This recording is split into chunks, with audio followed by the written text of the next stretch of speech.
Todos vimos ese cliché cinematográfico de el villano en el pasado cuando todavía era joven y débil, que el héroe por ser bueno le perdona la vida o por alguna razón se escapa y no muere, y que después en un futuro post-apocalíptico ese mismo villano débil se transforma en algo imposible de parar y que genera un montón de problemas y que es el centro de la trama.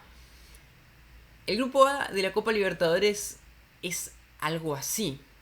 El actual campeón, un equipo brasilero que tiene un plantel tremendo, que tiene además un presupuesto posiblemente superior al de la mayoría de equipos de todo el continente para utilizarlo a partir de los octavos de final. Ese equipo estaba contra las cuerdas, cerca de quedar eliminado de las manos de la U de Chile y Estudiantes de La Plata. Pero en esta fecha 5 empezó a demostrar su poderío de local con una victoria épica, con buen fútbol, con buenas individualidades. Le dijo a todo el continente: todavía no me voy. Cosa que en cierto punto es un alivio para todo lo de la Copa Sudamericana, que estaban pensando, uy, no me digas que ahora baja el campeón de la Libertadores, y que encima haber un equipo que se esforzó un montón por clasificarse segundo en su grupo y que le baja tremendo equipo. Pero bueno, este es el video que sería como contando por el análisis del grupo A de la Copa Libertadores, por si no quedó claro por la portada y por todo. Y vamos a ver primero, obviamente, la tabla de posiciones, y que la tenemos acá. Y fíjense que todavía la U, después de obviamente ganar 4-0 en Chile contra Carabobo, está puntera con 10 puntos. Y después tenemos a los otros dos con 9, argentino y brasilero.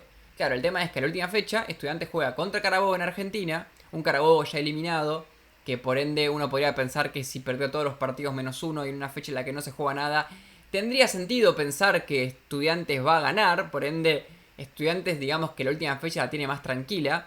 Pero Botafogo tiene que jugar en Brasil contra la U. O sea que si bien la U ganó y la diferencia de gol podría en algún escenario servirle, no importa mucho esa victoria en términos de que no te asegura nada. Sí que importa porque si no ganabas, estabas mucho más complicado todavía.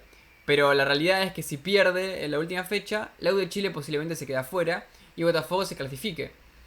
Entonces, esta fecha lo que hace es confirmar esa cita, que es como una especie de final entre Botafogo y la U, que yo digo ahora, y no tengo miedo de decirlo, es el mejor partido que tenemos en la fecha 6, tanto de la Copa Libertadores como de la Copa Sudamericana. Tiene competidores interesantes, pero para mí es el mejor por lejos, hasta por narrativa. Despidamos a Carabobo, que no deja una mala imagen, y quiero siempre tratar de incentivar el pensamiento crítico con respecto a analizar los equipos que quedan últimos en los grupos. Porque obvio que Carabobo es el peor del grupo, pero eso no lo hace que sea malo. De hecho, este fue el primer partido en el que lo golearon en toda la fase de grupos y todos los demás estuvo bastante cerca. De hecho, a la U le sacó un punto que es un punto que lo está complicando a la U hasta el día de hoy. Y después contra Estudiantes, en la ida fue un partido bastante parejo, y después contra Botafogo en ambos casos perdió sobre el final, tanto en Brasil como en Venezuela. En este sentido, Carabobo es un rival que Estudiantes le puede complicar la vida, y quizás puede ser que Estudiantes no se encuentre con un escenario tan fácil como lo estamos describiendo a priori en Argentina contra los venezolanos. Pero la realidad es que este equipo viene empeorando desde la fecha 1 hasta la fecha 6 de una manera bastante lógica. Digamos, no es que siempre fue de mayor a menor, simplemente, obvio, que si vas perdiendo partidos y los demás van ganando, tu tensión competitiva, tus objetivos son cada vez más complicados de conseguir y por ende hay menos confianza, menos ilusión. Y los otros equipos que sí están ganando partidos cada vez necesitan más los puntos porque están todos sumando puntos. Entonces, obviamente, por ejemplo, el arquero Bruera está teniendo súper errores todos los partidos estos últimos. El ataque se ve mucho menos vertiginosidad, menos peligro. Y este último partido fue el ejemplo claro. Un equipo que llegó a estar un poco derrumbado en cierto punto, porque pasó de ser uno que podía competir durante los 90 minutos, siendo bastante sólido, complicando de vez en cuando, a ser uno que le meten el primero y le meten una ráfaga de goles tremenda. La U jugó un partido como tiene que jugarlo, con mentalidad, pero principalmente con fútbol, cosa que parecía que desde la fecha 2 no se veía del todo en este equipo. Volvió Aranguis, que no había estado en el partido contra Estudiantes, de hecho metió un gol, hubo un golazo de Sepúlveda de tiro libre que fue lo que abrió el partido, pero de hecho hasta que se abrió el partido Carabobo había mostrado un poco la cara que muestra siempre, con ciertas debilidades en las marcas y con alguna jugada aislada en ataque, pero dentro de todo no es que estaba siendo superado por tanta diferencia. Pero bueno, una vez que ya marcó la diferencia la U y con un Carabobo que obviamente iba a soltarse más, a partir de ahí sí la U puede mostrar toda su vertiginosidad, toda su combinatoria. Es un equipo interesante, por algo está donde está puntero del grupo.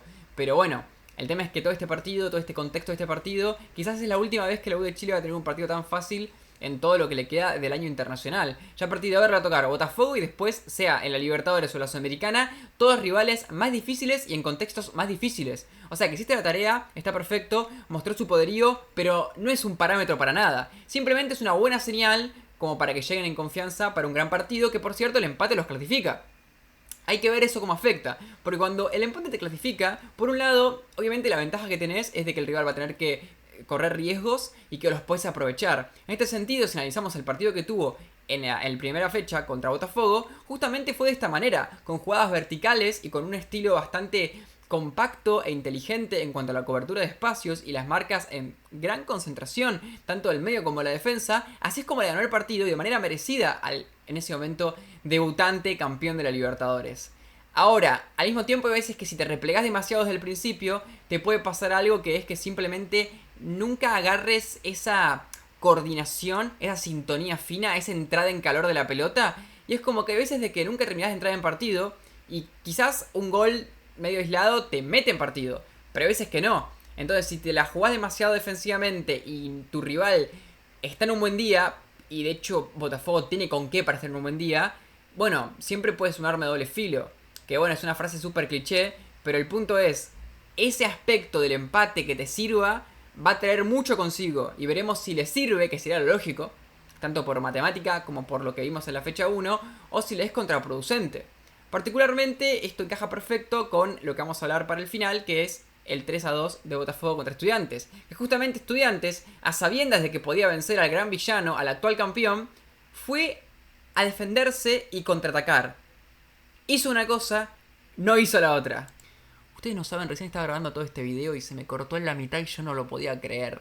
Porque realmente, si yo ahora esto lo grabo de un tirón y después sea algo que, bueno, haya un lagazo, suele haber lagazos en mis videos, pero si tengo que ponerme a editar un corte de 5 segundos, tardo casi 20 minutos más en hacer todo lo que tengo que hacer.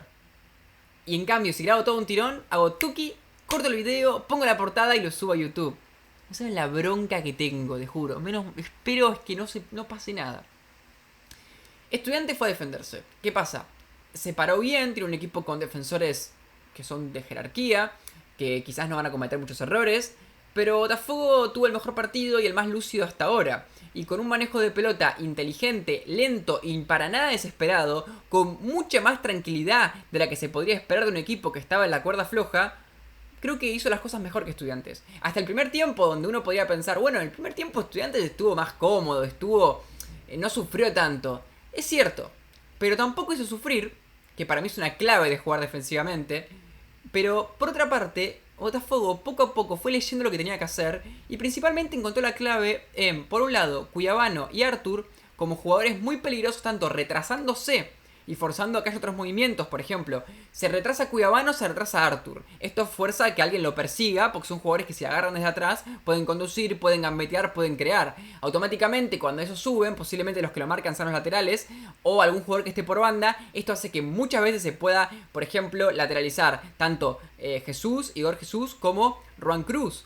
Cosa que hace que todo el equipo empiece a moverse. ¿A través de quiénes? De Gregore y de Marlon Freitas desde atrás. Y obviamente también los centrales, los laterales. El equipo tiene muchos jugadores. Y las diagonales que tiraban cuando no se retrasaban Cuiabano y Arthur también eran las claves. Botafogo empezó a atacar, empezó a tener más oportunidades, meter pelotas en el área. Y encontraba precisión, buenos controles, buenos desmarques. Y un Estudiantes que estaba dentro de todo frenando las jugadas obvias. Pero estas jugadas más pensadas, que son muy precisas y que, bueno, para mí tuvieron mucho mérito, no las frenaba del todo. ¡Dios! Como dio el lag.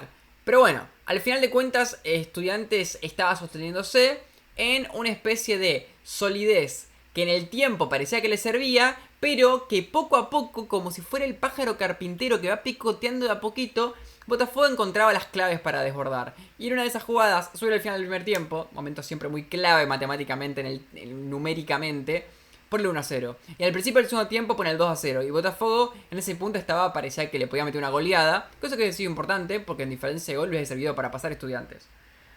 Pero Estudiantes, por inercia pura de ir perdiendo, consigue un penal medio aislado, pero sí que tenía sentido por un poco más de intensidad. Y a través de Palacios, que siempre es el mejor jugador del equipo, lo marca.